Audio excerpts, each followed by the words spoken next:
Bismillahirrahmanirrahim. Assalamualaikum warahmatullahi wabarakatuh. Perkenalkan, nama saya Erlangga Damsi dari kelas Pendidikan Matematika 2B. Dalam video kali ini saya akan menjawab soal UTS mata kuliah Ilmu Pendidikan. Nomor 1, bagaimana peran serta tujuan pendidikan suatu sistem?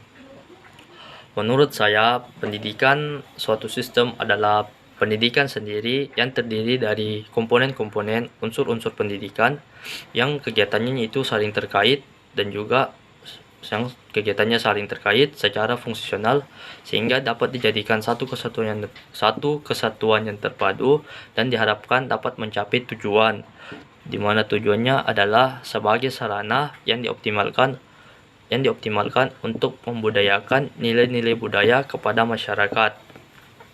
Nomor 2, sebutkan dan jelaskan 3 asas pendidikan dan berikan contohnya.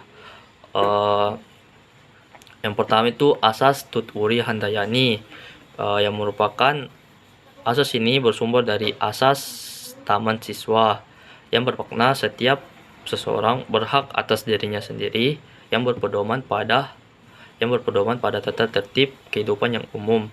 Contohnya, seseorang yang diberikan kesempatan untuk mempelajari dan mengembangkan idenya. Yang kedua, asas belajar sepanjang hayat. Asas ini kayak sisi lainnya itu asas belajar seumur hidup. Jadi contohnya juga kayak seseorang yang tidak mengenal umur atau usia yang tidak henti untuk belajar. Yang ketiga, asas kemandirian dalam belajar. Asas ini dalam proses belajar mengajar sedini mungkin faktor menunjuknya itu kemandirian dan tidak mengharapkan campur tangan seseorang atau guru, namun guru selalu siap apabila dia dibutuhkan. Contohnya, seseorang yang fasih banyak bahasa atau bisa menggunakan banyak bahasa dengan usahanya sendiri.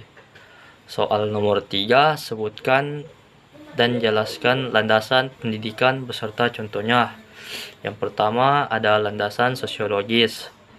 Landasan sosiologis adalah karakteristik seseorang sebagai makhluk sosial yang akan dikembangkan dengan baik dan menghasilkan nilai kebudayaan yang tinggi serta peradaban yang tinggi melalui pendidikan.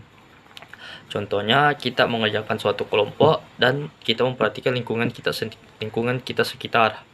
Yang kedua ada landasan ilmiah dan teknologi. Ini dijadikan sebagai landasan yang kebijakan dan praktik pendidikan. Contohnya itu pengembangan kurikulum dengan melihat kemampuan siswanya yang telah lama digunakan. Yang ketiga ada asas religius. Asas religius adalah pendidikan agama sangat bermanfaat untuk seseorang, bukan negara dan juga bukan organisasi agama. Jadi kayak pendidikan itu harus pendidikan agama harus kita jalankan setiap orang. Contohnya, kita berdoa sebelum melakukan kegiatan atau berdoa sebelum melakukan kegiatan proses pembelajaran. Yang keempat, bagaimana kondisi sistem pendidikan saat ini? Menurut saya, sistem pendidikan saat ini sudah baik. Sisi baiknya itu kita mampu melakukan sistem pendidikan di masa COVID begini, walaupun secara online. Sisi buruknya dari sistem pendidikan online tersebut, kita banyak mempunyai kendala. Contohnya jaringan, dan juga kita belum tentu memahami sepenuhnya. Secara offline saja kita belum tentu memahami, apalagi secara online. Itu menjadi suatu kendala. Jadi kesimpulannya, menurut saya sistem pendidikan sekarang sudah bagus, namun mempunyai banyak kendala. Nomor 5, apa manfaat yang saya peroleh dari belajar ilmu pendidikan?